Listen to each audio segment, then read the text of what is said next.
T20 विश्व cup 2022 के 3 match बचे हैं, मतलब सेमीफाइनल और फाइनल।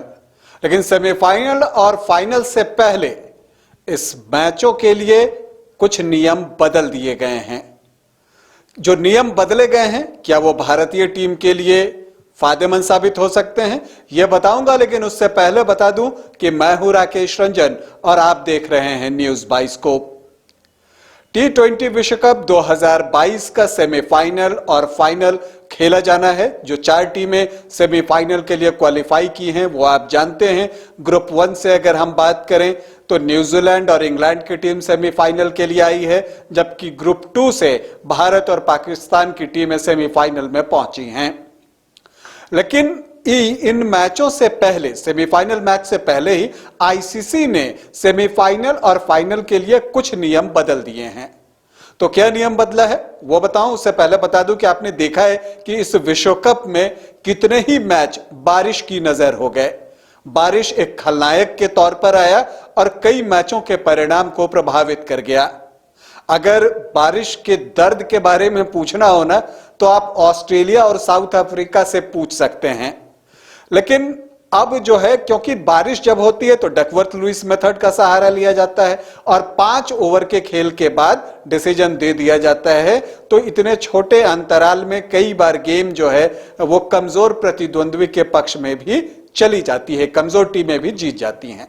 तो इन सब को देखते हुए आईसीसी ने बड़ा फैसला लिया है और अब सेमीफाइनल और फाइनल में जो डकवर्थ लुईस मेथड काम करेगा वो 5 ओवर के बाद काम नहीं करेगा, बल्कि 10 ओवरों के बाद काम करेगा। मतलब कि पहले बल्लेबाजी करने के बाद जब दूसरी पारी जब शुरुआत होती है या जो मैच होता है वो कम से कम 10-10 ओवर का तो होना ही चाहिए। उसके बाद ही डकवर्थ लुईस मेथड के अनुसार जो है वो निर्णय लिया जाएगा। मान लीजिए किसी टीम ने पहले बल्लेबाजी की, पहले क्या होता था लीग मैचेस में कि 5 ओवर के बाद अगर बारिश हो गई तो उस वक्त डकवर्थ लुईस मेथड से जो टीम आगे रहती थी उसे विजेता घोषित कर दिया जाता था। लेकिन अब उसकी वो जो है वो मिनिमम 10 ओवर का खेल होगा, तभी डकवर्थ लुईस मेथड जो है वो प्ले में आएगा। अब आप सोचेंगे कि अगर मान लीजिए कि 10 ओवर का प्ले नहीं होता है सेमीफाइनल में, तब क्या होगा? तो सेमीफाइनल और फाइनल के लिए एक रिजर्व डे रखा गया है। मतलब जैसे 9 तारीख को पाकिस्तान और न्यूजीलैंड के बीच सेमीफाइनल है तो 10 तारीख रिजर्व डे है। इसी तरह से अगर 10 तारीख को भारत और इंग्लैंड के बीच सेमीफाइनल है तो 11 तारीख जो है वो रिजर्व डे है। लेकिन ये रिजर्व डे क्या है कि जितने तक का खेल हो चुका है उससे आगे का खेल अगले दिन खेला जाएगा। मतलब 9 तारीख को मान लीजिए कि पूरा खेल नहीं हो पाता है तो 10 तारीख को उस खेल को लेकर जाया जाएगा। उसी तरह से 10 तारीख को अगर खेल नहीं हो पाता है तो 11 तारीख को लेकर जाएगा और यही रूल जो है आपको फाइनल में भी होगा। लेकिन सेमीफाइनल में यहां पर एक और लोचा है। मान लीजिए कि अगर 9 तारीख को तो मैच नहीं हो, जो रिजर्व डे है वो भी बारिश से धुल जाए, तब क्या होगा? जैसे मान लीजिए कि 9 को मैच है, 10 को रिजर्व डे है, अब 10 को भी बारिश हो गई, फिर क्या होगा? या भारत का मैच जैसे 10 को है, 11 को रिजर्व डे है, अब 11 तारीख को भी अगर मैच नहीं होता तब क्या होगा?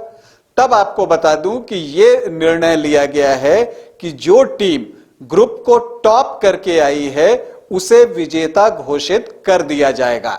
तो इस लिहाज से देखें तो यह नियम भारत के लिए बहुत फायदे का होने वाला है, क्योंकि अगर मान लीजिए कि 10 और 11 को मैच नहीं होता है तो भारत अपने ग्रुप को टॉप करके आ रहा है तो वो फाइनल के लिए क्वालिफाई कर जाएगा। इसी तरह से इसका फायदा न्यूजीलैंड को भी मिलेगा, क्योंकि न्यूजीलैंड अपने ग्रुप से टॉप करके आया है, पाकिस्तान दूसरे नंबर की टीम है अपने ग्रुप में।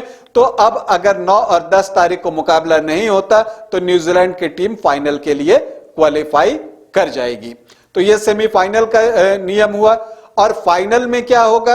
अगर 13 को मैच नहीं हो पाता है तो जितनी देर तक का अगर मैच होता वो 14 को आगे बढ़ेगा, और मान लीजिए 13 धुल गया और फिर बाद में 14 भी धुल गया, तब क्या होगा? तब इस बार जो है और किसी नियम का सहारा नहीं लिया जाएगा, दोनों ही टीमों को संयुक्त विजेता घोषित कर दिया जाएगा। तो ये बदलाव जो हैं वो विश्व कप के नियमों में आईसीसी के द्वारा किया गया है। और इस नियम के लिहाज से देखें तो सेमीफाइनल में जो टीमें अपने ग्रुप को टॉप करके आई हैं उनके लिए अगर बारिश से दोनों दिन का खेल धुल जाता है तो फायदे वाली स्थिति रहने वाली है। हालांकि इतिहास जो है वो भारत के बहुत पक्ष में आप नहीं कह सकते हैं, क्योंकि अगर हम बात करें 2019 का वर्ल्ड कप, आपको याद होगा भारत का सेमीफाइनल जो है वो न्यूजीलैंड से था और जो पहले दिन जो मैच हुआ था उस दिन भारत ने न्यूजीलैंड टीम की हालत खराब कर दी थी और 211 रनों के आसपास उस टीम को रोका था 46 ओवर में। और फिर अगले दिन जब रिजर्व डे पर खेल उससे आगे बढ़ा तो न्यूजीलैंड ने तकरीबन 240 रन बनाए थे और फिर भारतीय टीम वो उस लक्ष्य का पीछा नहीं कर सकी थी और महेंद्र सिंह धोनी का रन आउट तो आपको याद ही होगा। इसके अलावा अगर हम पीछे 2002 में जाएं तो उस वक्त भी वो आईसीसी चैंपियंस ट्रॉफी थी, तो उस वक्त भी जो भारत और श्रीलंका की टीमें फाइनल में थी, पहले दिन भारत ने श्रीलंका को 245 रनों के आसपास रोक लिया था, लेकिन कुछ एक ओवर ही हुए थे, 2-2.5 ओवर हुए थे कि बारिश हो गई और फिर रिजर्व डे पर मैच खेला गया। और उस वक्त नियम यह था कि रिजर्व डे पर पूरा मैच खेला जाएगा। तो फिर पूरा मैच हुआ तो फिर भारत ने श्रीलंका को जो है वही 246 रनों के आसपास रोका और भारतीय टीम जो है 36-38 रन पर एक विकेट के नुकसान पर थी कि फिर बारिश हो जाती है और फिर बारिश रुकती नहीं तो भारत और श्रीलंका को संयुक्त विजेता घोषित किया गया था। लेकिन ये तो इतिहास की बातें हुई, लेकिन फिलवक्त जो नियम बना है वर्तमान में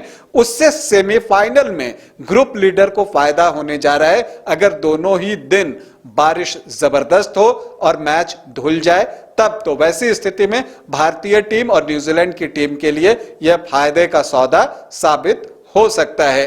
तो अभी के लिए इतना ही। जो भी विश्व कप के नियम बदले गए हैं सेमीफाइनल फाइनल के लिए वही बताने के लिए मैं आया था। जो भी विश्व कप में होता रहेगा वो बताने के लिए मैं आपके पास आता रहूंगा। बस आप बने रहिए न्यूज़ बाय स्कूप के साथ। नमस्कार।